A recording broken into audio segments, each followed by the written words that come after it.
Aujourd'hui, dans Voyons et Transformons, le podcast qui explore le spirituel, le prophétique et le pratique. Alors, je me suis retrouvé aux mains de mauvaises personnes qui faisaient partie de la société des ambianceurs et des personnes élégantes. On le fait tout court, des sapeurs connus comme ça. C'est à ce moment-là qu'un événement inédit va se passer. Je regardais le ciel, en tout cas, pendant que j'observais, je vis une lumière. On s'est détaché du ciel comme une météorite qui s'approchait vers moi. C'était tout à fait étrange, je ne comprenais pas. Et quand la lumière s'y approchait plus de moi, ce n'était pas seulement la lumière, mais c'était une personne euh, qui vraiment dégageait une lumière assez intense. J'ai constaté que j'étais à la fois debout, il y avait encore un autre corps qui était en réalité moi, qui était couché au sol. J'ai tenté vainement, j'ai frotté encore les yeux, je pensais que c'était toujours un rêve. Je dis, mais ça c'est quoi? Celui qui dort là, c'est moi. J'ai tenté de les toucher, je n'avais plus l'accès à tout ce qui est, en tout cas tout ce qui est accessible. J'ai tenté de toucher mon corps, ma main transperçait mon corps sans pour autant ne pas dire si c'est l'enfer. C'était, en tout cas, je dirais, des courtes visions que je n'en maîtrisais pas aussi. Mais le Seigneur me parlait toujours qu'il me révélera des vérités à une portée éternelle, qu'il changera. N'hésitez pas à liker la vidéo si elle vous plaît. Et si vous êtes nouveau sur la chaîne, n'oubliez pas de vous abonner et d'activer la notification pour ne rater aucune de nos prochaines vidéos. Allez, on commence. Alors bonjour, bonsoir, Joël M ici pour Vision et Transformation. Nous sommes aujourd'hui, on va dire ce soir, parce qu'à l'heure de l'enregistrement, c'est la soirée. Donc nous sommes ici avec le prophète Aston Adam Mbaya, qui vient du Congo et qui a beaucoup à dire. Si vous ne connaissez pas, c'est un peu normal parce que nous l'avons découvert récemment via justement un autre invité qui nous a mis en contact. C'est un homme qui a vu beaucoup de choses, qui a beaucoup à nous apprendre. Il va nous partager son témoignage en premier temps, et puis peut-être dans d'autres épisodes, nous pourrons aller plus en profondeur dans ce que le Seigneur l'a montré. Et donc, il va simplement nous dire les grandes lignes de son témoignage et aussi ce que le Seigneur l'a montré en grandes lignes. Et ensuite, dans les détails, nous pourrons faire cela à d'autres moments où je vous inviterai bien sûr à visiter sa chaîne. Alors, prophète Aston, c'est bien comme ça on dit, Aston. Voilà, si on le fait, normalement, c'est Astoneur. Mais Ah, Aston, vous voyez, ça fait un peu bien, c'est court et ça facilite la tâche. Mais quand on regarde mes pièces d'identité, là, on verra Astoneur. d'accord, Mais très très bien, court, c'est Aston. d'accord. Donc, les gens disent Aston habituellement ou Adam peut-être, Oui, très certainement. bien. Et vous avez vraiment une histoire très originale, on peut dire, mais aussi le Seigneur s'est montré de manière inhabituelle dans votre vie. Et est-ce que vous pouvez nous dire justement, parce que pour les auditeurs, cet homme a vu ce qui se passe au ciel, ce qui se passe en enfer et dans d'autres dimensions ou d'autres royaumes, pour ainsi dire, si vous découvrez un peu son témoignage en long et en large. Mais aujourd'hui, il va nous présenter un peu où il est passé. Et donc, vous êtes passé par où dans votre jeunesse, votre enfance, votre arrière-plan? Alors, j'ai toujours commencé par cette phrase introductive. Je suis né dans une famille purement chrétienne et j'en connais réellement les seigneurs de le bas âge. Mhm. C'est à l'âge de l'adolescence que tout a essayé de, bon, tout a basculé. Ça a commencé, nous étions habitués d'aller à l'église et si vous ne partez pas, il y avait certainement des sanctions. Tout comme vous n'aurez pas droit à la nourriture et à certaines choses. Ah oui, Cependant, moi, dans cette histoire-là des entourages, de grands frères du quartier, bon, il y a une culture qui règne souvent ici en Afrique. Quand une personne âgée sort avec une fille du quartier, alors excusez-moi. la personne aura besoin d'utiliser des adolescents pour aller faire sortir la fille, parfois à la maison, et c'était comme ça à l'époque. Et Tout à j'en fait. commençais à le faire beaucoup, utilisé par des grands frères. Bon, là, on comprend, ce sont des relations libres. Et dans des relations libres, la famille, par exemple, des fois de la fille, sera peut-être très agressive envers le messier. Alors, il faut utiliser des enfants, des jeunes garçons qui peuvent faciliter la tâche. Et moi, je commençais à trouver un grand plaisir à les faire en un certain moment. Cela a commencé à influencer, à avoir un impact assez négatif par rapport à l'éducation réussie à la maison. Et ça a commencé que je commençais à vivre dans la dualité. Donc, je Mhm. suis chrétien, je suis dans le monde, et un jour, je finis par faire mon choix. C'était de me détacher complètement et définitivement de la foi chrétienne. Chose faite, il y a suscité tant de problèmes au sein de la maison, mais j'étais enfant et bon, ça passait, des fois non, des fois oui. Alors, je me suis retrouvé aux mains de mauvaises personnes qui faisaient partie de la société des ambianceurs et des personnes élégantes. On le fait tout court, des sapeurs connus comme ça. Alors, j'en faisais partie, je commençais à appartenir à cette société et c'était comme ça, l'ambiance a commencé à avoir un peu plus de l'impact dans ma façon d'être et surtout impacter plus mon éducation et tout ce que j'avais reçu des parents, qui veut dire, je me suis complètement plongé à la délinquance juvénile. C'était vraiment le début de l'enfer et le début du monde et cela m'a pris énormément de temps. Cependant, ma mère, lorsqu'elle a su la réalité, parce que, comme j'ai parlé de la dualité, dans la maison, tu te comportes comme chrétien, mais en réalité, à l'extérieur, en tout cas, c'était un autre monde. Et cependant, la situation a commencé à dégénérer. Les gens étaient au courant, venaient chez nous, parlaient à maman, essayaient de l'expliquer. En tout cas, maman n'arrivait pas à comprendre. Parce que, bon, ça fait aussi la nuit et c'est quasiment impossible. Bon, il faut aussi s'y approcher pour voir.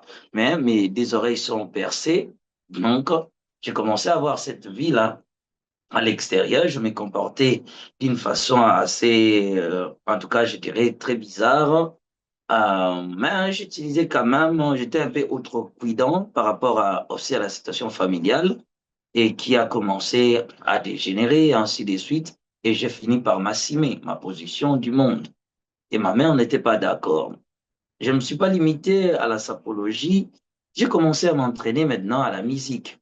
À m'intéresser à la musique et j'ai commencé à faire les a cappella habitués au Congo. Ici en Afrique, on appelle des animateurs et c'était comme Oui, oui. ça. J'ai Ouais. commencé à tenter à faire des trucs pareils et cela a complètement encore dégénéré au sein de la maison. Et maman avait réalisé que ce n'était plus un problème de blâmer l'enfant, de le gronder, de faire ceci ou cela, de le punir. Ça devenait un problème qui demandait certainement la prière. Alors, pas mal, j'ai passé dans plusieurs orchestres moins connus.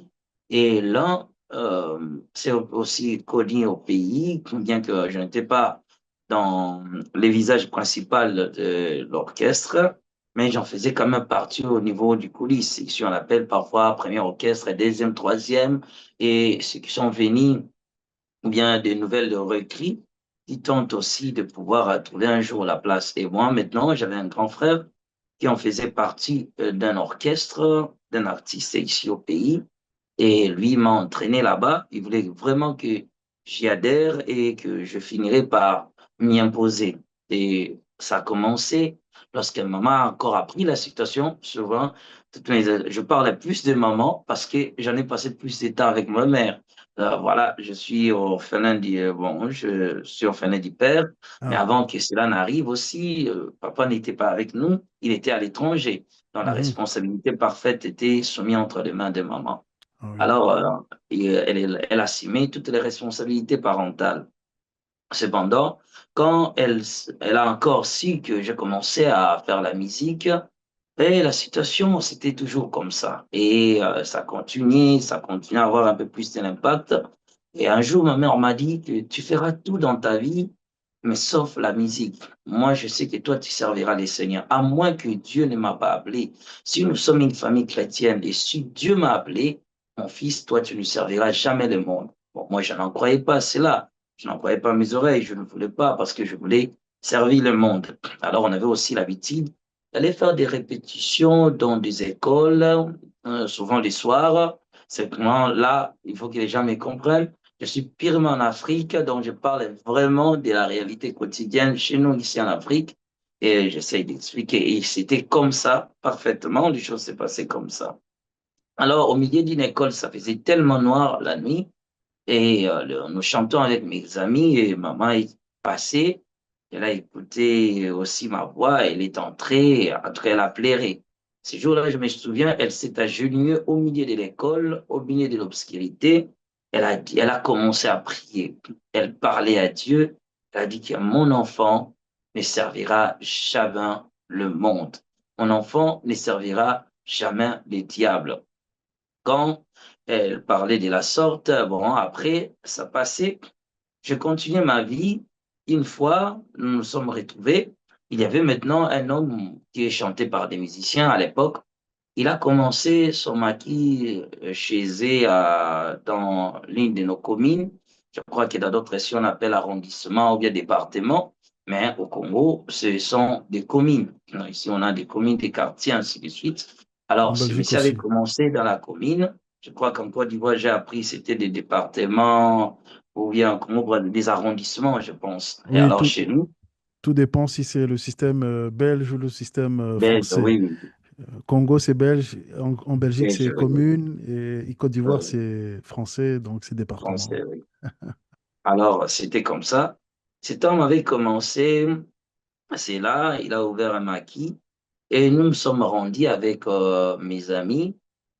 Ça fait, je crois, aux environs de 19 heures. Nous sommes allés parce que j'avais un ami DJ qui avait trouvé le travail là-bas et nous, étant des musiciens, lorsqu'on commence, maintenant, c'est là, dans un endroit, soit un bar ou une boîte de nuit quelque part, et tant que musicien, on doit aller, et on sera chanté, on sera connu. C'est comme ça qu'on peut recevoir les opportunités, soit de pouvoir chanter la personne, le propriétaire. Et chose faite, c'était aussi comme ça que nous sommes allés. Alors, une fois là, nous avons commencé. Bon, c'était la délinquance et l'ambiance. On prenait l'alcool, on montrait nos vêtements, ainsi de suite. C'était la vie des sapeurs. De 19 heures jusqu'aux environs de 22h30. Alors, si je peux détailler comment était l'endroit, bon, nous étions vraiment assis à la belle étoile.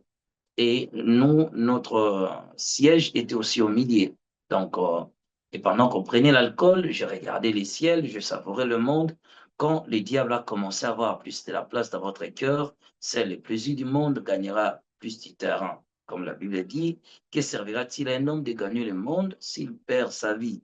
Alors, à ce moment, lorsque nous étions là en train de boire, à un certain moment, mon ami a commencé à jouer, toujours la musique. Il jouait maintenant la chanson d'un fait musicien de notre pays, connu du nom de Luambo Makiadi.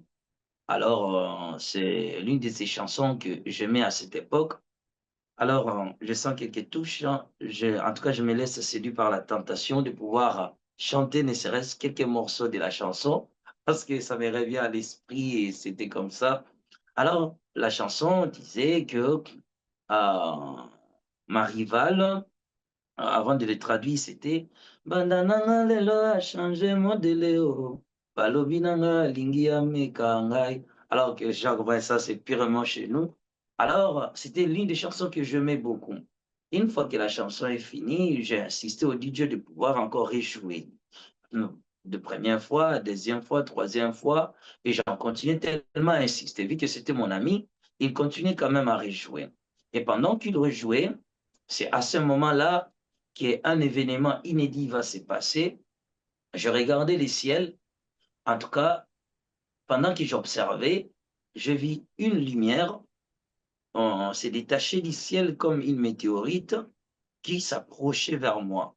C'était tout à fait étrange, je ne comprenais pas. Mhm. Bon, moi-même, je ne savais pas si je pouvais l'interpréter. Bon, je ne comprenais pas la scène. J'étais en train d'observer. Et quand la lumière s'y approchait plus de moi, ce n'était pas seulement la lumière, mais c'était une personne euh, qui vraiment dégageait une lumière assez intense. Mais au milieu plutôt de la lumière, je pouvais vraiment lire et voir l'image d'une personne qui me regardait. Il a commencé à m'observer pendant un certain moment. J'ai dit, mais hein, ça c'est quoi? Est-ce que je rêve ou quoi? J'ai tenté de frotter mes yeux parce que je pensais peut-être que je rêve ou bien quelque chose du genre. Ouais. J'ai tenté de les faire. Ce n'était pas le cas. Je fixais encore les regards. Je voyais la même personne. Alors, quand je l'ai fixé encore les regards, j'ai tenté de frotter mes yeux. C'est à ce moment-là qu'il va directement m'appeler. Alors, il m'appelle et dit, Aston, toi, tu es chrétien et ça, ce n'est pas ta vie. Sors de cet endroit.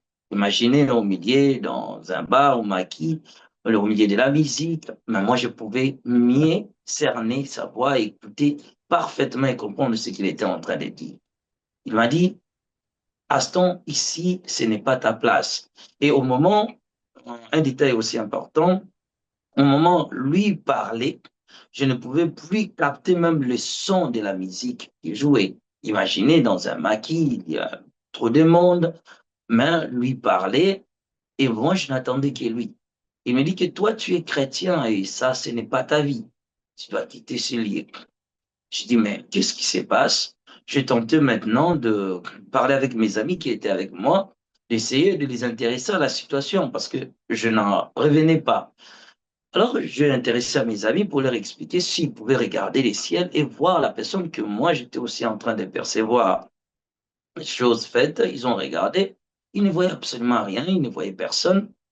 Alors, ils ont commencé à dire peut-être que tu es déjà ivre, tu peux rentrer à la maison. Moi, j'ai insisté qu'en réalité, ce n'était pas l'ivresse. Je disais, je suis conscient de ce que je suis en train de vous dire et je suis en train de voir quelqu'un que vous ne voyez pas. Moi, je le vois clairement, la personne me parle elle-même. En même temps, je capte sa voix. Ouais. Ils ont regardé, ils ont dit non, si tu es fatigué, tu peux rentrer à la maison. Nous Ouais. voyons que, en tout cas, ça ne tient plus avec toi aujourd'hui, tu peux rentrer. J'ai insisté, j'ai dit non, moi je vois une personne qui est en train de me parler. Alors, j'ai compris à ce moment-là que c'était une réalité dépassant quand même la raison humaine. Ouais. Alors, je dis, puisque personne ne comprend ce qui se passe, je suis dans l'obligation de pouvoir lui répondre. Alors, quand il m'appelle encore à nouveau, il dit, Aston, toi tu es chrétien et ça, ce n'est pas ta vie et tu ne peux pas rester ici, tu dois sortir. Tu es un serviteur de Dieu. C'est en ce moment-là que je commençais à lui répondre et j'ai dit, moi je ne suis pas chrétien, moi je ne servirai pas Dieu, je ne suis pas chrétien. Alors j'étais comme troublé. Oui, tout ce qui me voyait pensait peut-être c'est le fait de l'ivresse et que Mm. ça ne tient plus. Quand quelqu'un est ivre, c'est comme ça, il parlait, il crie, il peut sauter, il peut tomber à même au sol. Et moi, je parlais, je disais que je ne suis pas ivre, mais je parle à la personne, je réponds plutôt à la personne qui est en train de me parler que moi, je ne suis pas chrétien. Il est dit pour la deuxième fois, troisième fois, et ça continue, il a insisté. Alors, à la dernière fois, il me dit encore que toi, tu es chrétien et ici, ce n'est pas ta place, tu dois quitter ces lieux. Alors, à la dernière phrase, je voulais répondre jusqu'à ce jour, je ne sais pas ce qui s'est passé, alors que nous étions assis à la belle étoile, au milieu même, je me suis retrouvé à l'extérieur. Comment j'ai traversé, je ne sais absolument pas. Donc, Donc, je ne sais donc pas si à c'était un l'extérieur pouvoir. à l'extérieur du cabaret du maquis. Donc, Oui, oui, à l'extérieur, vraiment, j'étais hors vraiment du cadrage de cet endroit. mhm. Je me suis retrouvé dehors, je ne comprenais pas ce qui s'est passé. Mais je me posais la question, ce pouvoir-là, cette puissance-là, qui serait capable de me retirer de ce lieu où je me retrouvais. C'est à ce moment-là que la peur me saisit et je commençais à rentrer. Je soliloquais chemin faisant. Je disais que, bon, si vraiment c'est toi, Seigneur, qui m'as rencontré. Bon, à l'extérieur, je ressentis les sentiments que l'être que je venais de rencontrer était réellement le Seigneur. J'étais profondément troublé, mais je sentais que l'être là n'était pas humain et n'en faisait pas partie du règne des ténèbres. Donc, il faisait réellement partie du règne de la lumière de Dieu parce que je sentais la paix, dans le cœur, parfois mélangé avec la peur, ainsi de suite. J'ai commencé à parler en monologuant en chemin faisant. Je disais, bon, si c'est toi, Seigneur, qui m'es à Paris et que tu m'as dit, je suis chrétien et donc je dois te servir, en tout cas, permets-moi d'aller à l'église. J'accepte à partir d'aujourd'hui de partir à l'église, d'aller prier, mais permettez-moi de garder un peu le whisky. Permettez-moi de continuer avec du chambre. Permettez-moi de continuer. Donc, je vais réellement vivre comme un païen tout en allant à l'église, comme la situation de plusieurs. Donc, je voulais garder quand même la dualité dont j'avais précédemment, continuer cette vie, mais de ne pas me détacher parfaitement du monde, ce qui Hmm. semblerait être impossible. Parce que je disais, moi, j'appartiens à la religion Kitendi et je suis sapeur. Et laissé comme ça, je crois déjà à Papa Wemba, je crois à Servos Niarkos, je crois à Kim Kester et Menea. Bon, maintenant, toi, je n'ai pas assez de place pour toi. Mais permettez-moi d'aller à l'église, mais je dois garder quand même ma foi, c'est-à-dire, j'appartiens à la religion qu'on appelle, entre guillemets, Kitendi. Donc, j'appartiens à cette société des sapeurs. Permettez-moi d'aller à l'église, mais tout en gardant aussi mon identité du monde. Je parlais de cette manière jusqu'à ce que je suis arrivé à la maison. Je suis entré et j'ai commencé à prier. Je parlais de cette manière. Bon, vous voyez quand même, j'ai perdu quand même les accents que j'avais autrefois, le style de parler. Et c'était vraiment de la délinquance profonde. Et c'est à ce moment-là que j'ai commencé à prier. Alors, ma mère, dans leur chambre, elle a commencé à écouter ma voix, de la manière dont je priais. Et elle a dit, peu importe la manière dont tu es en train de prier, moi je crois que le Seigneur t'a rencontré. Oui. Sur cet entrefait, après cette déclaration, en tout cas, soudainement, j'avais perdu cette manière de parler. Je commençais à prier correctement et je pleurais profondément. Petite Pour dire à question. quelqu'un ce soir que lorsque tu rencontres les seigneurs, en tout cas, le changement premier est d'abord instantanément. Jésus gagne la place dans ton cœur et certaines choses te quitteront progressivement. Mais il n'y a pas une conversion progressive. La conversion est totale et exclusive. Une fois que tu acceptes Jésus, en tout cas, tu donnes ton cœur, la conversion est totale. Tu deviens enfant de Dieu. Cependant, il y a des étapes à suivre et qui viendront progressivement. Oui. Et le matin, mes amis sont encore revenus me voir et me poser des questions de savoir comment je les ai échappés, comment je suis rentré chez nous. Et pendant qu'ils me posaient la question, moi je dis, bon, en tout cas, moi, je n'en fais plus partie de vos organisations. Désormais, je pris la décision d'aller à l'église et de devenir chrétien. Lorsque je dis cela, en tout cas, il riait au nez comme pas possible. Personne n'en croyait que moi, je pouvais accepter les seigneurs en disant que c'était quasiment impossible parce que j'avais plusieurs surnoms. On m'appelait plusieurs noms sobriquets, on m'appelait aussi le fils du diable. Alors maintenant, croire que moi, je pouvais donner ma vie au Seigneur semblait impassable, ça dépassait vraiment la rationalité et c'était très compliqué. Et moi, je disais donc, moi, je suis chrétien et je donne ma vie au Seigneur. Ils sont partis, ils ont dit, nous ne croyons pas à ton changement, nous croyons que tu vas revenir sur le droit chemin. Et après, ils sont partis. Je parlais à ma maman, elle m'a conduit chez son pasteur qui, désormais, aujourd'hui, est mon père spirituel. Je suis allé, c'est vers lui, comme tout chrétien. Donc, quand on vient au Seigneur, peu importe la manière dont Dieu te rencontrera, il faut toujours une approche avec quelqu'un qui est soit déjà expérimenté dans les choses de Dieu, on peut appeler pasteur, évangéliste, docteur, peu importe, Oui. encadré. Alors, c'est vers lui que nous nous sommes y allés. Et il a prié pour moi et là, c'était le début de ma foi.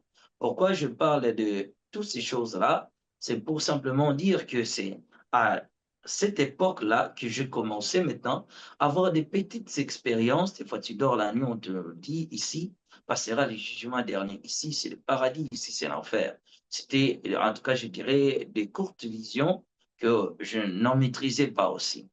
Mais le Seigneur me parlait toujours qu'il me révélera des vérités à une portée éternelle. qui changera, qui, en tout cas, qui transformera le monde des vérités inaccessibles à un niveau très élevé. Inaccessible, je vous en prie. Et c'est à ce moment-là que je commençais quand même à progresser dans la foi chrétienne. Alors, tout va basculer en 2012. Je commence l'Église en 2012, une année après l'existence de l'Église, c'est-à-dire en 2013, le 27 mars 2013, que je vais Et, effectuer ma première expérience spirituelle. Tout et va votre, commencer. Nous étions dans une maison. Je commençais l'Église une année.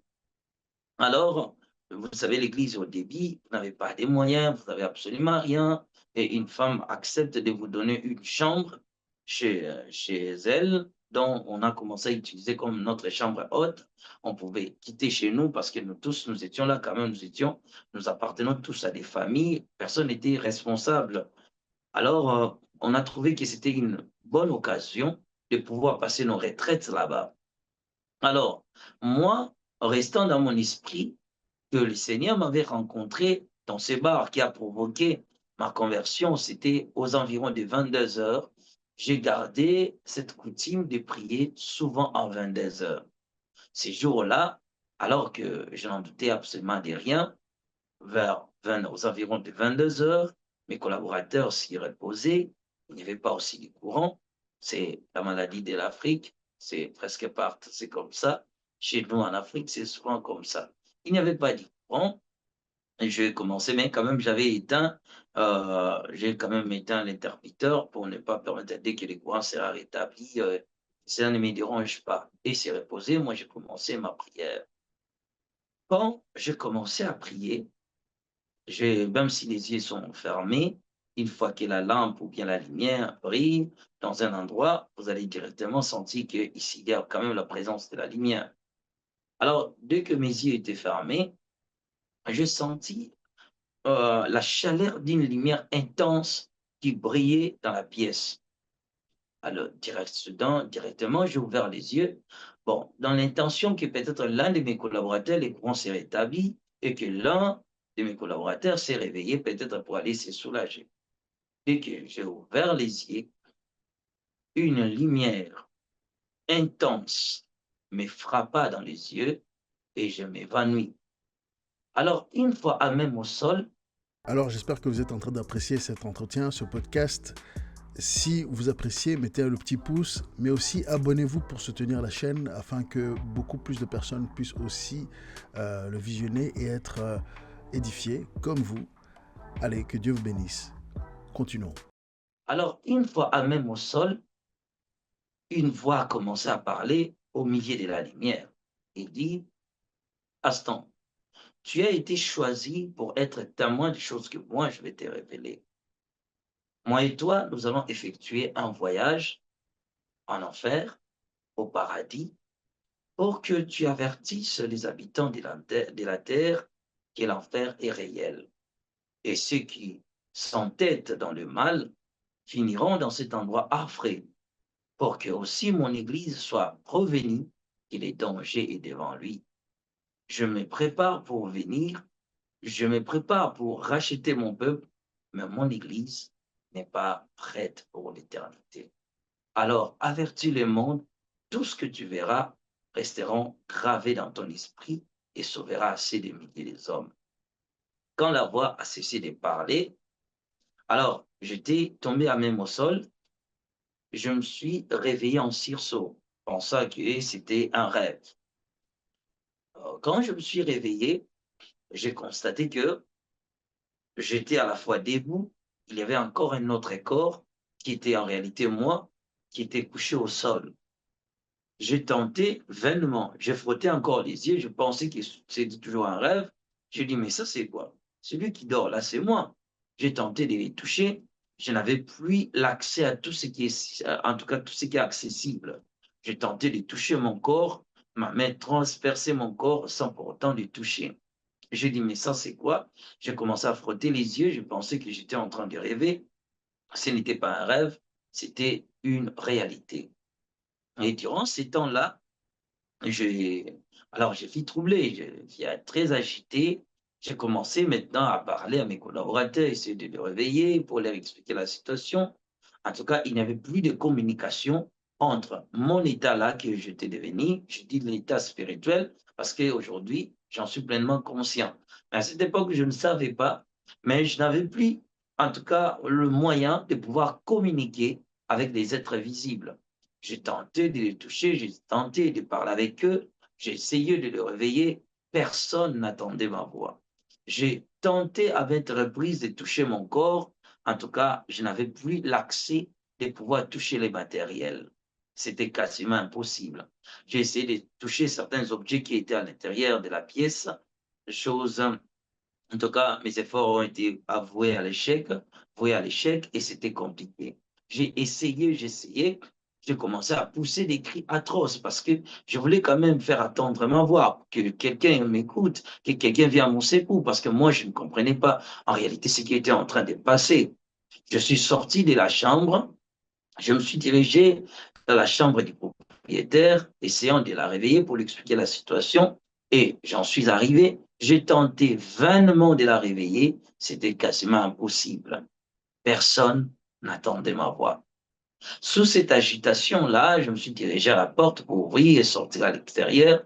J'ai traversé la porte sans pouvoir ressentir quelque chose. J'ai dit, ben, il n'y a plus de barrières. Qu'est-ce qui se passe réellement? Alors, dans cet état-là, il n'existe plus de barrières qui peuvent empêcher l'être humain, dans son état spirituel, de pouvoir traverser, de pouvoir aller un peu plus partout. Alors, dans cet état encore, ce qui a plus d'un impact est que l'homme est dirigé par la vitesse de la pensée. Dès que tu penses à un endroit, tu arrives directement. Et ce qui s'est passé avec moi. Quand je me suis retrouvé à l'extérieur, euh, je me suis dirigé dans la complexe, dans des maisons voisines, essayant aussi de réveiller des voisins qui me connaissaient. Je suis allé, regarde ce qui se passe, me poussais des cris, venez m'aider, je ne sais pas ce qui se passe avec moi, j'étais en train de prier, je parlais, j'ai trouvé certains qui étaient en train de dormir, d'autres qui regardaient la télé, mais j'ai essayé de parler avec des gens, il n'y avait plus de communication entre moi et les êtres humains qui possèdent encore un corps humain. C'était compliqué. J'ai tenté, en tout cas personne ne pouvait écouter ma voix. C'est à ce moment-là que j'ai pris l'initiative de pouvoir quitter maintenant le lieu et de Hmm. me rendre chez moi, c'est-à-dire dans ma famille. Je Ouais. devais aller voir mes parents pour essayer de leur expliquer la situation. Mais même en étant à l'extérieur, il n'y avait plus de barrières, c'est-à-dire plus de murs, plus de toitures qui peuvent m'empêcher de voir là où mon corps gissait au même au sol. Donc, à l'extérieur que j'étais, aussi loin même de cette maison, je voyais complètement mon corps gisser à même au sol. Alors, je me suis commencé à m'intéresser maintenant aux passants. La première personne, je me suis approché pour lui expliquer la situation. Je me suis approché, j'ai dit, frère, je voulais t'expliquer ce qui se passe. J'étais en train de prier et regarde ce qui s'est passé. Regarde, mon corps est en train de jeter au sol. Je ne sais pas ce qui se passe avec moi. Est-ce que tu peux m'aider? En tout cas, je parlais, j'étais agité. Le Messie passait calmement. C'était en fait c'était des ruelles. Le Messie passait calmement et personne, il n'a même pas prêté attention à moi. Bon, moi, je pensais il m'ignorait. Alors, en réalité, il ne m'ignorait pas. En tout cas, je ne faisais plus partie de ce monde des humains. Mais dans cet état, moi, je ne comprenais pas. J'ai dit, mais qu'est-ce qui se passe en réalité? Alors, lorsque le Messie passait, c'était juste des petites ruelles. À côté, il y avait une rigole. Je me suis tenu tout près du rigole, essayant de voir la seconde personne peut-être qui passera pour lui expliquer ma situation. Cependant, je veux voir un couple qui venait, en tout cas, il venait au sens opposé. La femme, en le regardant, dans cet état, je pouvais expliquer encore quelque chose aussi important, c'était que je pouvais voir maintenant l'homme dans des niveaux. Le voir d'abord comme étant un être humain normal et de voir aussi son état spirituel. Ah Cette ouais. compréhension arrivera quand je vais rencontrer Jésus. Ouais. Maintenant, le couple, lorsque je les ai perçus de loin, ils étaient normaux, l'homme et sa femme. Mais quand j'ai encore fixé les regards, je vis que la femme transportait une grosse pierre dans son ventre et son âme-là n'arrivait pas à bien marcher. Je me suis approché d'eux pour leur expliquer la situation. J'ai dit maintenant à l'homme, tu ne vois pas ta femme, comment tu l'as fait souffrir avec une grosse pierre comme ça, comment elle peut marcher? Alors, la toute première fois, j'attends la voix du Seigneur qui me dit, tu vois, cette jeune fille, elle n'est pas assez coupable, elle est jeune mariée.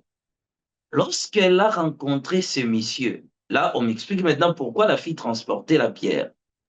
On me dit, lorsque cette fille avait rencontré le monsieur, elle est allée dire à sa maman que maman, j'ai trouvé un monsieur qui veut se présenter dans la famille pour me prendre en mariage, ceci, cela. Sa maman n'était pas d'accord. Malgré les déclarations des filles et consorts, la maman n'était pas tout à fait d'accord. Spirituellement, maman voulait que sa fille, sa mère était sorcière, elle souhaitait que sa fille puisse épouser un sorcier. Ah oui. Pourquoi? Parce que la mère sentait que sa mort s'approchait. Alors, il fallait l'héritage de sa sorcellerie à la descendance de sa fille. Oh là là. Cependant, si sa fille trouvait un sorcier comme mari, par conséquent, la sorcellerie sera transférée dans la généalogie de sa fille, la Oui. généalogie de l'homme qui va épouser sa fille. Hmm. Mais donc, quand sa maman a su que cet homme n'en faisait pas partie des associations secrètes ou bien du ténèbre de la sorcellerie, Oui. la maman n'était pas d'accord. Elle a dit à sa fille, je ne vais pas t'attendre de continuer avec cet homme. La fille est restée déterminée. Elle ne voulait pas aussi lâcher facilement sa relation. Elle est allée aborder la situation à son père, expliquer cela. Le père a dit, le père qui ne savait pas en réalité l'état spirituel de sa femme, a dit, mais Oui. pourquoi tu empêches notre fille? Elle est assez grande, elle a déjà trouvé quelqu'un, elle peut accepter. Et moi, je suis d'accord. Et c'est moi, papa, qui décide. Le père s'est opposé et a outrepassé la volonté de sa femme. Et c'est comme ça que la fille a été prise en mariage. Maintenant, la voix du Seigneur continue de m'expliquer pourquoi. Alors, en signe de punition spirituelle, sa propre mère a dit, moi, je ne voulais pas que toi, tu te maries avec ces messieurs. Mais puisque ton père a outrepassé mon autorité, comme c'est mon mari, je n'ai pas de choix. C'est pas grave, allez au mariage. Alors, la mère va faire un colis à sa fille. Grâce à ces colis, quelques pannes, quelques nourritures, quelques trucs qu'on donne à une fille qui part au mariage. Et souvent, c'est la culture ici en Afrique. Alors, tout ce que la maman avait remis à sa fille était en réalité des choses maudites spirituellement. Dès que la fille l'a commencé à utiliser dans sa nouvelle maison et aussi dans sa nouvelle vie, c'est comme ça que spirituellement, cela s'est transformé à une grosse pierre pour bloquer au niveau des matrices, au niveau, pour que la fille aussi au niveau de l'utérus, pour qu'elle ne tombe jamais enceinte. Oh là. Alors, qu'est-ce qui sera en train de se passer? L'ange du Seigneur, la voix du Seigneur était en train de m'expliquer que cette fille a maintenant des kystes, a des problèmes de l'utérus, des complications à tout moment. Elle n'arrive pas à concevoir. Pourquoi? Parce que c'était l'une des décisions de sa propre maman. Alors, vous comprenez la scène que la voix me parlait, mais le couple a continué leur chemin parce qu'ils ne Oui. me voyaient pas. On Oui. me Oui. relatait leur histoire pendant qu'ils passaient. Lorsqu'ils sont passés, alors, je viens encore une autre personne qui aussi avançait. Je me suis dirigé vers lui pour essayer aussi de lui expliquer ma situation. Mais quand je l'ai observé, je vis que le monsieur avait une plaie au niveau de la jambe. Et à l'intérieur de la plaie, il y avait une souris qui la rongeait à tout moment. J'ai essayé maintenant de lui expliquer au monsieur que tu ne vois pas ce qui se passe avec ton pied. Le monsieur, en tout cas, personne ne me voyait, c'était indemne depuis le départ. Et la voix du Seigneur va m'expliquer encore que ce monsieur avait trouvé une promotion. Lorsqu'il a été promis à un poste très élevé là où il travaillait, ce qui s'est passé, que ses collègues n'étaient pas d'accord. Voilà, c'est la jalousie qui règne lorsque quelqu'un est promis. Alors cela avait beaucoup dérangé ses amis et surtout ses camarades plus proches. Ils sont allés consulter un féticheur, ils ont dit comment essayer de paralyser cet homme, de C'est l'empêcher de grave. continuer le travail. ils ont pris la décision de pouvoir maintenant acheter la maladie. Ils ont déposé sur sa chaise au bureau. Et dès que le jour suivant, il est venu s'asseoir et c'était le début de la situation. Et cette maladie est incurable. Il faut le traitement, la prière, l'intervention des hommes de Dieu pour qu'ils sortent de cette situation. Oui. Et je me suis encore, je l'ai suivi encore pour essayer de lui expliquer la situation. En tout cas, il ne me comprenait pas. En tout cas, j'étais à sa suite, je continuais, je lui parlais. En tout cas, comme les gens ne me voyaient pas, personne aussi n'attendait ma voix. Et moi-même, j'ignorais complètement ce que j'étais dans cet état-là. Alors, j'ai dit, je poursuis ma route, je dois me diriger dans ma famille. Et pendant que je continuais d'avancer, je suis arrivé dans un carrefour. Arrivé au carrefour, c'est là que tout va basculer. Je vais rencontrer un enfant âgé au moins aux environs, je crois, 8 à 9 ans, quelque chose comme ça. L'enfant était en train de pleurer. Il criait, en tout cas, il criait très fort en disant que papa, maman, pourquoi vous m'avez enterré alors que je suis encore en vie? Quand cet enfant disait, continuait à répéter cette même phrase à plusieurs reprises, j'ai essayé quand même de s'intéresser à lui et je lui ai dit, petit, attends d'abord, je vais te parler quelques minutes. Alors, il s'est arrêté, je me suis approché. J'ai dit, explique-moi pourquoi tu es en train de pleurer tes bien-aimés et tu demandes de l'aide, que tu n'es pas mort, tu as besoin de retourner à la maison. L'enfant va m'expliquer et c'est là que je vais comprendre que je n'étais plus sur la terre des hommes. Cet enfant me dira, grand frère, je suis tombé malade et mes parents m'ont conduit à l'hôpital, mais je n'ai pas résisté, j'ai succombé. Alors, une fois mort, le docteur a attesté aussi cela, ils ont pris mon corps pour aller l'enterrer. Et moi, je me sentais complètement encore vivant et humain, et je leur disais que je suis encore en vie. Vous ne pouvez pas enterrer mon corps, je vais juste retourner à la maison, je vais juste jouer avec mes amis. Mais en tout cas, personne n'a pu écouter ma voix ces jours-là. Ils ont vraiment fait mon deuil jusqu'à la fin. Ils sont allés enterrer mon corps. Oui. Depuis lors, je n'ai plus de place. Je rentre à la maison, personne ne me voit, personne n'attend ma voix. C'est pourquoi je suis errant et vagabond sur la terre jusqu'à ce que je trouverai quelqu'un qui peut m'aider pour que je retourne encore dans ma famille. Quand cet enfant a dit cela, j'ai dit, certainement, je suis dans un monde de morts.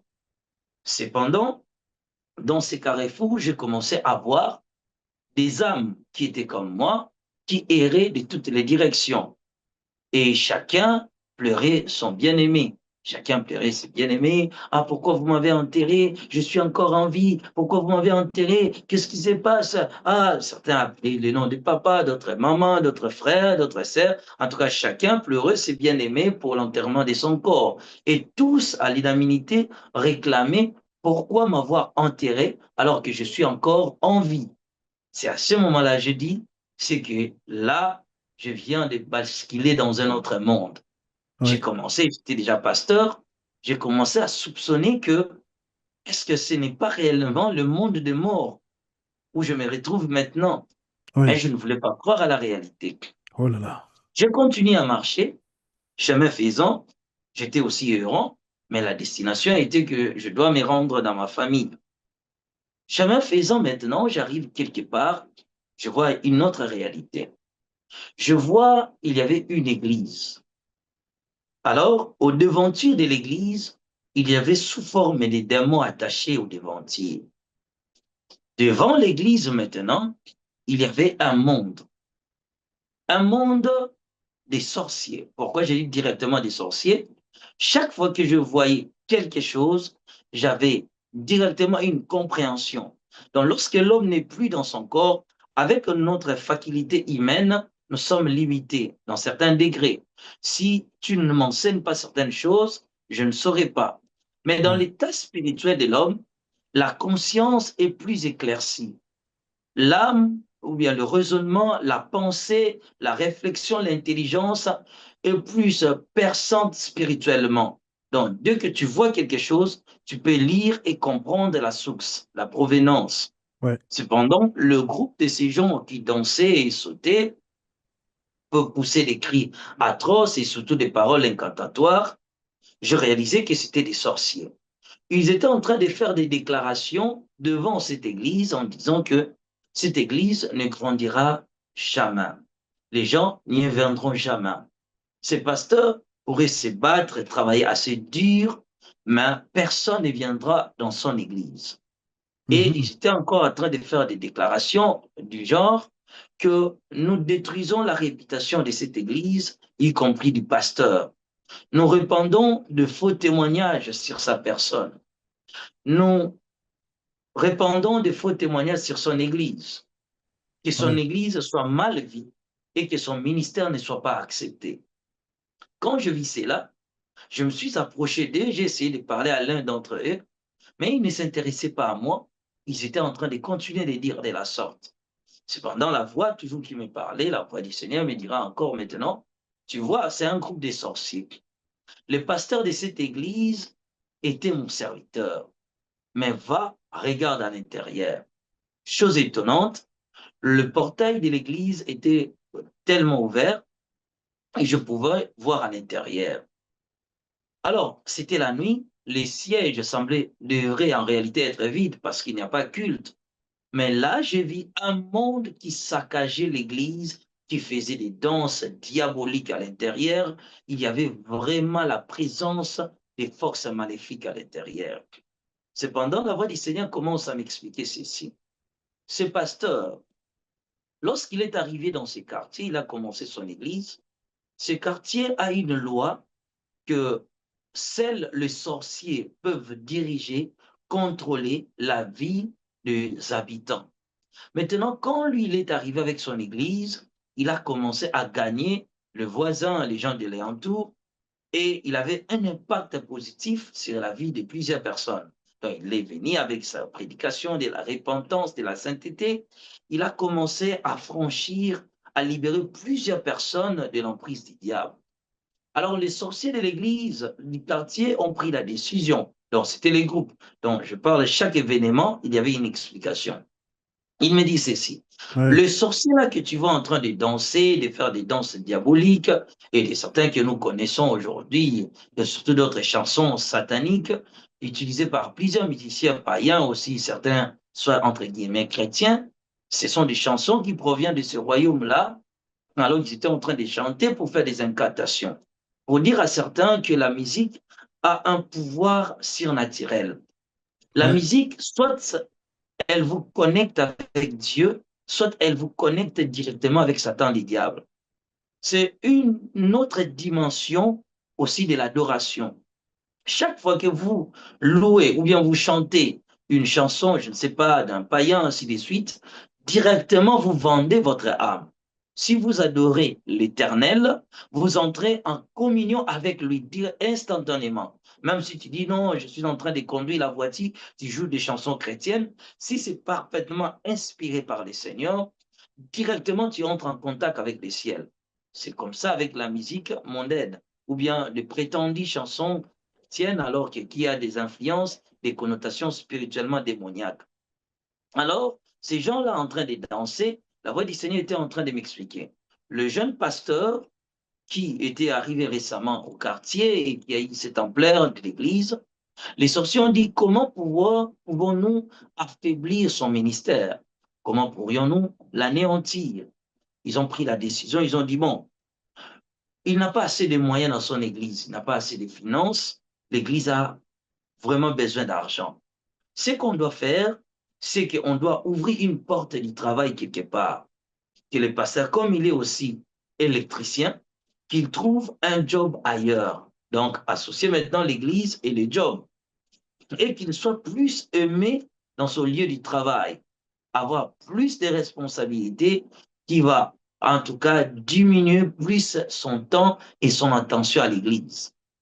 Ce Oui, que oui. nous allons faire, nous allons envahir l'Église, assumer plusieurs responsabilités. Certains doivent devenir des protocoles, d'autres des intercesseurs. Nous allons envahir l'Église et contrôler directement la spiritualité. Et chose faite, La voix du Seigneur me dit, quand les sorciers ont commencé à venir à l'église, d'autres ont commencé à devenir des diacres, des diagonesses, ainsi de suite, ils ont jeté dans le cœur du pasteur, ils ont vraiment, si je peux dire mieux, ils ont omis une malédiction de l'amour dans le cœur du pasteur pour que le pasteur aime plus des personnes qui sont des sorciers que ceux-là qui sont encore dans le bon chemin. Alors, l'un d'entre eux est devenu le bras droit du pasteur. Oh là Quand le là. pasteur a trouvé son job, il a légué les responsabilités de l'Église directement à la personne qui appartenait à la confrérie des sorciers. Alors, lui n'avait plus assez de temps de venir que le dimanche à l'église. C'est comme ça qu'ils ont tué la lumière et ont commencé à prendre possession de la vie de l'église. J'ai passé cette scène. Je continue encore pendant que moi aussi j'étais toujours à la recherche de trouver des LED. Je suis arrivé dans un coin, je vis une maison. La maison n'avait pas de toiture, il n'y avait absolument rien, mais les gens dormaient à l'intérieur. Il n'y avait pas de fenêtres, pas de portes. Et je voyais un groupe de sorciers en train de tourner la maison et faisaient des déclarations, ils faisaient des paroles, ils jetaient de mauvais sorts, ils disaient des trucs, ainsi de suite. Ils entraient à l'intérieur de la maison. Je me suis approché curieusement pour comprendre ce qui s'est passé en réalité. C'était ces sorciers qui, là-bas, dans cette maison, étaient en train d'envoûter la maison, de déclarer des mauvaises paroles sur les gens. Alors maintenant, la voix du Seigneur va encore me parler en disant que, tu vois cette maison-là, regarde bien. Quand je fixe les regards, je vois que la maison est bien construite. Il y a la toiture, il y a des portes, il y a des fenêtres. C'était une très belle maison. Alors il me dit, regarde encore. Mais quand je regarde maintenant dans ces yeux spirituels-là, je vois maintenant que la maison était, il n'y avait pas de toiture, il n'y avait pas de portes, ainsi de suite. La maison était dans un état très délabré. Cependant, le Seigneur va m'expliquer ceci. Il me dit, tu vois cette maison, la majorité des gens qui vivent ici sont des chrétiens. Le père, la mère, y compris tes enfants, en tout cas, sont des chrétiens. Ils vivent ensemble, ils vivent dans la tranquillité. Mais ce qui s'est passé, que le soir même, il y a eu une vive dispute entre papa et maman. Alors, ils sont allés dormir sous le feu de la colère. Dès qu'il n'y a pas l'harmonie dans une maison, votre maison devient, la maison sera exposée dans le monde spirituel et les diables peuvent facilement s'en servir. Deuxième truc qui a tué cette maison est qu'ici à l'intérieur, ils ont joué à l'absence des parents pendant la journée. Le fils aîné regardait les films pornographiques. En regardant ces films dans sa chambre, il a attiré la présence des démons. Et certains aussi ont regardé des films érotiques aussi, qui avaient une portée démoniaque au sein de la maison. Car ces films érotiques attirent la présence des forces démoniaques. Alors c'est comme ça maintenant que lorsque les parents sont arrivés, les démons maintenant ont essayé de créer ces secousses entre papa et maman, susciter des disputes pour que les sorciers puissent avoir l'accès de venir travailler au sein de la maison. Et à cause de la dispute, à cause de ces tiraillements entre l'homme et la femme, et à cause de ces déchirements aussi avec les enfants qui sont allés s'injecter dans le mal, les péchés de regarder la pornographie au sein de la maison, ainsi de suite, la maison était exposée. C'est l'une des raisons que les sorciers sont venus envahir la maison. Donc, et c'est là, le Seigneur me dira maintenant, lorsque vous commettez un péché, par exemple, vous vous en servez de votre Bible, votre téléphone, pour regarder un film pornographique, les démons de la pornographie viendront directement s'attacher à votre téléphone. Vous pouvez utiliser les téléphones. Un jour, vous mourrez, vous partez. Après, au jour du jugement, les démons là se présentera avec ton téléphone que tu as déjà oublié. Tu avais, je ne sais pas, iPhone 21, si c'est combien, ainsi de suite. Et là-bas, ou bien Samsung S15, S20, S25. Alors, tu as utilisé S24 ou S22 et tu as maintenant S25. Tu as déjà oublié cela. Mais le monde du ténèbre gardera le téléphone. Le jour du jugement, ils viendront se présenter avec ce téléphone pour dire au Créateur, voilà, il regardait ces films. Alors, lorsque vous utilisez votre maison pour commettre des forfaits, vous attirez la présence du diable dans votre maison, vous condamnez spirituellement votre maison. C'est-à-dire, vous déclarez qu'à partir d'aujourd'hui, notre maison devient la demeure de Satan, les diables. Souvenez-vous, l'Apocalypse dit, le Seigneur dit, je sais que là où tu demeures, là est le siège même de Satan. Non, la plupart des endroits sont dédiés au diable, la plupart des maisons sont livrées à des pratiques occultes sans qu'ils les sachent, certainement à cause de certaines connexions, utilisant certaines choses et à attirer la présence même du mal. Lorsqu'il a fini de me parler, j'ai continué ma route. Je veux voir encore une autre maison et celle-là maintenant, la maison était vraiment protégée. D'abord, la parcelle était barricadée et tout autour, il y avait des anges qui surveillaient. Et il y avait une grande muraille barricadée qui ne permettait pas l'accès, personne ne pouvait y accéder. Les anges faisaient la ronde de la maison avec des épées flamboyantes. Alors maintenant, quand je suis arrivé, j'ai dit, mais pourquoi cette maison était si protégée que tout ce que je vis auparavant?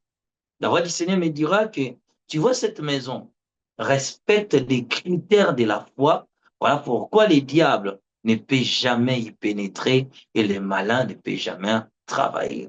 Il m'explique, premièrement, une maison Ouais. chrétienne doit Mhm. garder la culture de la méditation de la parole en famille. Ouais. Lorsque dans une maison, vous méditez la Bible ensemble, vous sécurisez spirituellement votre maison. Les diables ne peuvent jamais venir pour imposer la maladie, pour imposer la souffrance. Première chose. Deuxième chose, il me dit, c'est la prière en famille. Une maison D'accord. doit garder la culture de prier ensemble. Peu importe la fatigue, peu importe vos occupations, il faut au moins trouver, ne serait-ce quelques minutes pour prier ensemble. Papa, maman, les enfants, vous faites la prière, vous déclarez pour que Dieu vous préserve du danger. Le Ouais. Seigneur me dira encore, pour que la maison soit protégée, il faut veiller à tout ce que vous regardez au sein de la maison. Des films sains, de la musique saine et tout ce qui honore les seigneurs. Si votre maison honore les seigneurs, le Seigneur protégera aussi celle-ci. Quatrième principe, il me dira encore, pour qu'une maison soit protégée, il faut non pas seulement cela, il faut aussi organiser des retraites en famille au sein de la maison.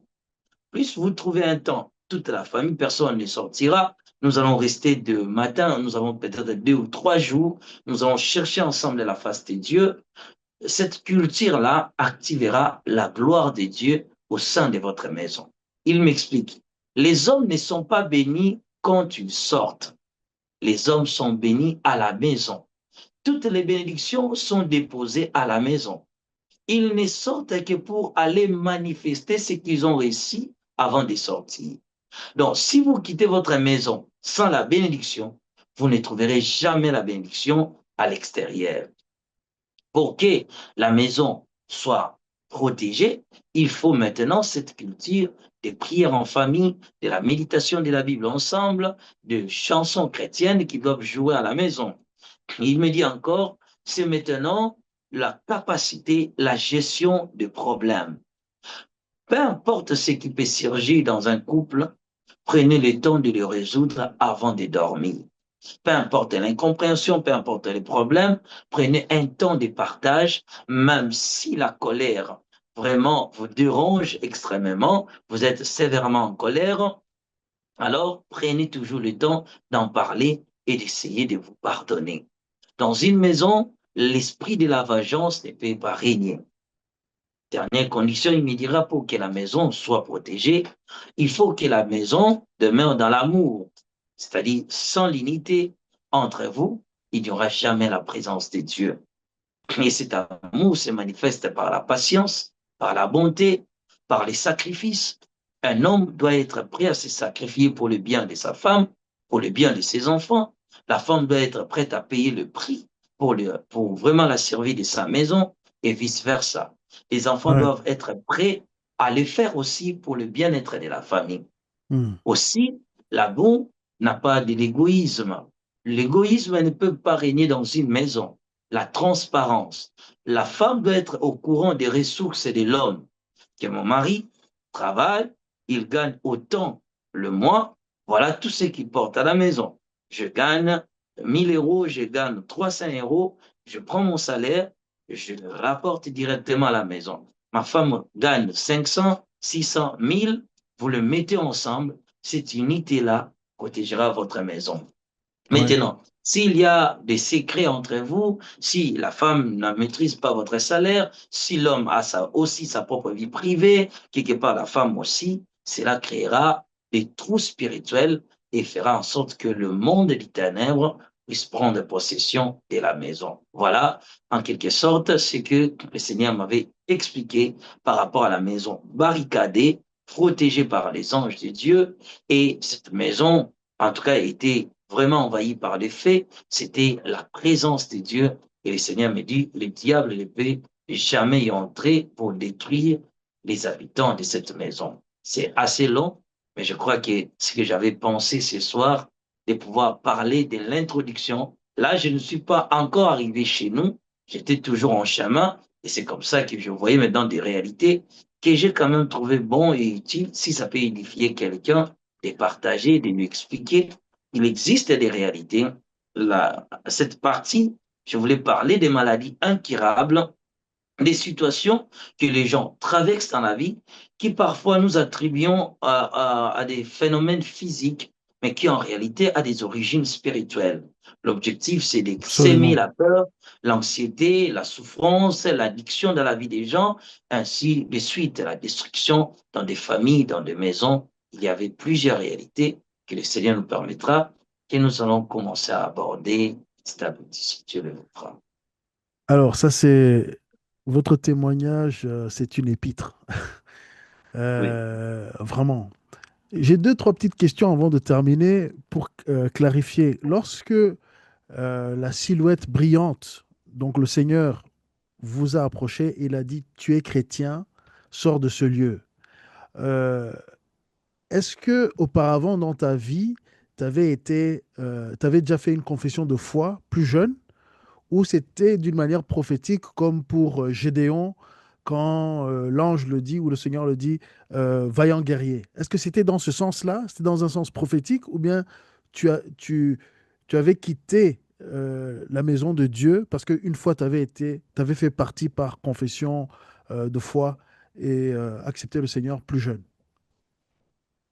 Premièrement, je dirais, là, c'est retourner dans la foi parce que j'étais chrétien, j'en ai quitté, je suis allé au monde et le Seigneur est à Paris pour me ramener maintenant sur le chemin de la foi. D'accord. Dans cette expérience, on fait partie de mon retour dans la foi en Christ. Oui, j'ai fait une expérience un peu similaire. Euh, mais moins dramatique, c'est-à-dire c'était un pasteur qui est venu dans une visite dans une église qui a prophétisé sur ma vie et ça a tout chamboulé. Je le dirai en long, en large une fois. Euh, Deuxième question, c'est le personnage donc que tu décris comme le Seigneur lorsque tu étais dans le bar ou le maquis. Est-ce que c'est directement que tu as compris vous avez compris que c'était le Seigneur? Ou est-ce que il ne s'est pas identifié tout de suite, à la différence de celui que vous avez rencontré durant le temps de prière, lorsque vous étiez dans cette chambre, chez ce couple, chez cette dame qui vous a ouvert la porte de la maison, de sa maison? C'était le même personnage, la même voix? Alors, si je peux essayer d'expliquer ici de façon explicite, hum, je me suis rendu compte. Pourquoi? Parce que je faisais la musique. La musique Mhm. païenne a Oui, aussi une réalité. Et ce monde-là, toutes ces réalités de là, tu peux facilement connaître si tu es dans un autre monde que je suis dans un territoire ennemi. C'est d'accord. pourquoi moi, c'était plus facile pour moi. C'est différent avec une personne ordinaire qui ne sait absolument, qui ignore toutes les réalités de la spiritualité. Oui, Maintenant, moi, savoir que c'était le Seigneur, c'est progressivement. Donc, je parle de d'accord. l'expérience que j'ai effectuée J'en maîtrise maintenant les contenus, les Oui, tenants et les aboutissants. J'ai la facilité de pouvoir plus éclairer qu'à l'époque quand je effectuais cette oui, expérience. tout à fait. Euh, une autre chose, quoique je pense qu'on pourra peut-être aborder plus tard. Donc, quelqu'un pourrait dire, mais comment ce monsieur qui nous parle, il n'a pas pris de notes, il, il n'y a pas d'hésitation dans votre voix. Qu'est-ce que le Seigneur a fait dans votre vie pour que vous puissiez parler de manière de manière continue, sans hésitation et, et avec une mémoire très parfaite? Vous avez parlé de la femme stérile, vous avez parlé de l'enfant qui avait entre 8 ou 9 ans, vous avez parlé de la situation des églises. C'est resté gravé en vous, c'est un don. Parce que beaucoup de gens, ils font des rêves ou ils ont des expériences, mais des fois, ça devient flou. Qu'est-ce qui s'est passé pour que vous puissiez vous en rappeler si bien? Alors, premièrement, dans la vie chrétienne, nous avons des étapes. Il y a une partie qu'on appelle la vision, il y a une partie qu'on appelle les songes, il y a aussi ce qu'on appelle des extases. Et les extases sont des expériences spirituelles que le Seigneur vient lui-même prendre à une personne pour les faire visiter certains endroits. C'est Oui, ce que moi j'ai connu en cette époque. Maintenant, lorsque j'ai introduit au moment dès la prière, le Seigneur dira que je te ferai voir des choses qui resteront gravés dans ton cœur. Donc, je l'ai profondément en moi-même, enfoui dans mon cœur, et je oui, n'en ai pas un, j'en ai plusieurs. Ça dépend du cap. Si on me dit de parler de l'enfer, c'est comme ça que je parle. Si on me dit de parler du paradis, si on me dit de parler du royaume des eaux, si on me dit de parler des royaumes de la guérison divine, si on me dit de parler des royaumes de la prière, si on me dit de parler de l'enlèvement, ce sont des choses qui sont gravées en moi. Parce que l'homme n'a pas seulement l'intelligence humaine ou bien notre mémoire humaine, mais nous avons aussi une capacité qui est spirituelle. oui. Jésus, on parle de, il y aura l'esprit de la sagesse, de la connaissance, de la crainte de Dieu et qu'on sort. Donc, toutes ces choses-là font partie réellement de la foi chrétienne. Alors, effectivement, et vous venez de citer cela, et vous êtes la preuve elle-même de ces dons et de ces capacités spirituelles, mais vous venez de citer toute une liste de choses que vous avez vécues. Peut-être on aura l'occasion de les aborder. Donc, si j'ai bien compris, vous avez visité le ciel, vous avez visité l'enfer et des royaumes, le royaume des eaux. Le royaume des eaux, ça Le correspond, royaume de la, pardon, le royaume de la guérison, c'est différent du oui, le ciel? royaume de la guérison divine, oui, là, c'est au ciel. Le royaume céleste de la guérison divine, Donc oui. au ciel, il y a plusieurs espaces. C'est un peu ça qu'on peut dire, de manière résumée, hein, parce que sinon, ça serait encore 2 heures. Oui, c'est comme ça. Bon, bibliquement parlant, il y a la terre, il y a le deuxième ciel qui est le royaume de l'opposition, où règne Oui, le malin. tout à fait. Après, il y a le royaume des dieux, qu'on parle Oui, du paradis. oui, Cependant, il y a encore des royaumes que Dieu a créés qui oui, travaillent directement avec la terre. Ce sont des royaumes qui traitent la situation des habitants de la terre, soit apportent des réponses à nos problèmes. Donc, à part les paradis qui nous est réservé, où les croyants iront pour vivre avec les seigneurs, il y a maintenant le royaume des anges, il y a les royaumes de la puissance, là où Dieu travaille pour s'y associer avec les habitants de la terre. C'est comme un monde, comme notre terre, c'est là-bas aussi, c'est comme ça. Il y a des créatures qui existent et qui oui. travaillent, qui sont au service du Créateur. Wow. Alors, écoutez, je sais que vous n'avez pas beaucoup de temps, donc on va écourter. Je vais vous inviter à prier pour tout un chacun qui vous a entendu et que le Saint-Esprit vous guide dans cette courte prière pour terminer pour les auditeurs. Et j'espère que nous aurons l'occasion de se parler, de présenter ces royaumes, de représenter ce que vous avez vécu, parce que c'est une expérience. La chaîne s'appelle Vision et Transformation. Je suis sûr que ça vous a transformé, mais c'est aussi en train Amen. de transformer beaucoup de gens.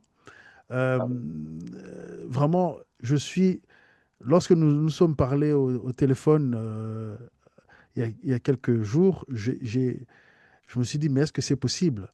Et puis aussi, le fait que le Seigneur révèle autant de choses, ça signifie aussi que les temps de la fin sont très proches. Est-ce que vous pouvez confirmer cela? Parce que c'est rare d'avoir autant d'informations que ce que vous avez vu et que d'autres aussi commencent à voir, mais je pense que vous êtes une des rares personnes qui a reçu autant. Euh, Peut-être une dernière question avant la prière. Votre retour au Seigneur, c'était dans quelles années plus ou moins? C'est parce que l'Église a commencé en 2012, mais avant 2012, ça a pris combien de temps avant que vous constatiez que le Seigneur vous appelle à ouvrir une église? Bon, moi, en tout cas, tout s'est passé de façon rapide. Je suis rentré dans la foi en 2008 Mhm. et c'est dans cet intervalle-là des 4 ans, c'est là que je deviens serviteur de Dieu. Et j'assume certaines responsabilités. Je suis appelé au ministère et on me libère pour aller bâtir une église. Donc, tout s'est passé tout à l'écart des 4 ans. Merveilleux. C'est un peu comme les disciples du Seigneur qui ont été envoyés au bout de 3 ans, quand il a 3 ans et quelques jours après la Pentecôte, quand ils ont commencé à œuvrer. Euh, Écoutez, je vais vous laisser prier, comme ça on termine cette première partie. J'espère qu'on aura l'occasion de se parler et de présenter ces choses-ci. Mais ceux qui sont impatients, je vous invite à découvrir la chaîne du prophète Adam Aston Mbaya. C'est la chaîne qui s'appelle comment? Adam Ministry TV. D'accord, nous mettrons le lien dans la description. J'ai pu parcourir un petit peu, il y a des témoignages, ça va en détail, il y en a tellement. Mais parfois, une conversation, ça permet aussi de renouveler et de poser des questions. Aujourd'hui, j'en ai pas posé beaucoup parce qu'on a peu de temps, mais si le Seigneur permet et que le frère et le serviteur de Dieu a du temps, nous pourrons peut-être aller plus en détail dans les questions. Je vous laisse le dernier mot pour la prière et je souhaite à nos auditeurs à très bientôt. Merci d'abord à vous aussi et à tous ceux-là qui sont disponibles à nous écouter ce soir. Que le Seigneur vous bénisse abondamment. Alors, je vais prier. Seigneur, tu es dans jamais. Le ciel est ton trône, la terre est ton marchepied. Seigneur Dieu, tu as permis que cette chaîne existe pour la transformation des âmes. Je crois ce soir, tu nous as transformés. L'objectif poursuivi est de pouvoir prendre les gens qui ne connaissaient pas Dieu et de le faire des disciples de Christ, ce que tu es en train de faire parmi nous. Je crois que cette même grâce, cette onction était avec nous tous et tu nous as transformés pour te connaître dans la profondeur.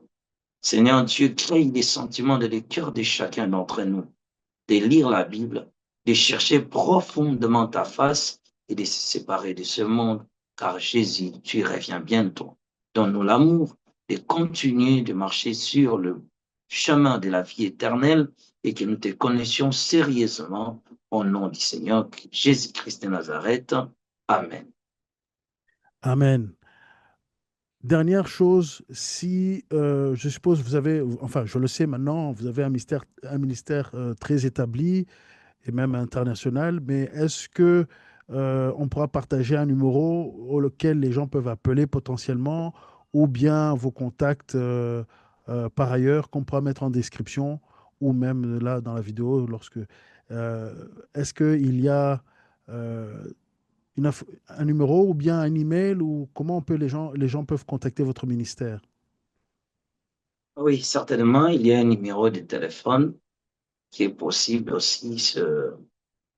Je crois que c'est le moyen le plus facile que les gens peuvent facilement me joindre et c'est aussi accessible. Alors, c'est 080 piste 43 82 26 82 371. Donc, piste 143 82 26 82 371. Voilà, quand même. Très bien, très bien. Alors, ceux qui vont l'appeler, je vous dis, appelez-le si c'est vraiment nécessaire. Allez d'abord suivre tout ce qu'il a apporté sur sa chaîne. Il y a vraiment beaucoup de contenu. Abonnez-vous, suivez les lives, surtout si vous n'avez pas encore trouvé une église. Mais cet homme a vu beaucoup de choses et je vous dis, vous n'allez pas perdre votre temps à suivre ce que le Seigneur a imprimé dans son cœur, ce qu'il a vu, ce qu'il a vécu. Ce n'est pas simplement ce que les autres ont vu. Non, non, c'est ce que lui, il a vu. Alors, je vous invite vraiment à suivre et allez écouter et prenez votre temps parce qu'il y a beaucoup à voir et il y a beaucoup sûrement à corriger dans nos vies, à nous repentir. Voilà pourquoi le Seigneur l'a appelé. C'est pour que nous soyons prêts pour l'enlèvement, pour que nous soyons prêts à servir le Seigneur et que nous soyons prêts à entendre la voix du Saint-Esprit et à faire en obéissance ce que l'Esprit de Dieu nous guidera à faire. Je vous remercie beaucoup. Merci pour votre temps. Je vous souhaite un bon repos à vous et votre famille. Je ne sais pas, je vais poser quand même une question, une dernière. Vous semblez relativement jeune. Oui, Euh, Vous êtes dans la trentaine, quarantaine, entre les deux. Euh, vous êtes déjà marié?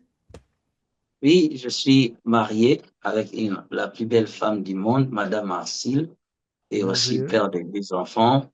Je suis merveilleux. dans les trentaines. Très bien. Moi aussi, je suis marié avec 3 enfants et c'est merveilleux.